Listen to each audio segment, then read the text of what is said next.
Ngayon, hindi na nagpapasalamat ako dahil hindi ko naman magagampanan ng mission ko kung wala rin kayo. Kung hindi kayo nakiisa sa akin. Amen. Hindi ko magagampanan ng mission ko kung inisnab niyo ako. Hindi. Kasi mo yan, i-snabin ka namin. Winelcome niyo ako. Yung sa pag-welcome niyo sa akin, nahulog ang loob ko sa inyo.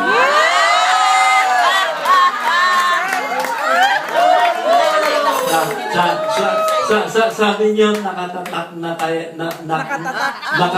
na ang pangalan ko sa puso niyo. Sa akin din, with a big heart, I said, I love Paris.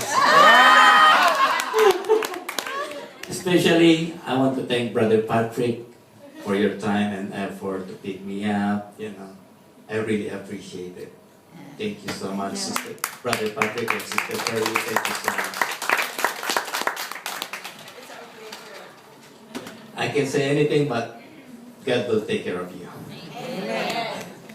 Marami pa ako, meron pa akong ilang araw kaya ititirin ko muna. Tama na muna yan. Meron pa akong Sunday and then, but salamat dahil welcome ako dito sa Paris. Amen. Amen? Amen. Thank you very much sa inyo. Thank you sa inyong pag-aasikaso sa akin. Thank you sa inyong pag-unawa sa akin. Thank you sa pagmamahal ninyo sa akin. Si Lord na ang bahalang magbalik sa inyo ng mga pagpapalang hindi ko maibibigay, ngunit maibibigay. Amen. Amen. Glory to God, glory to Christ Jesus.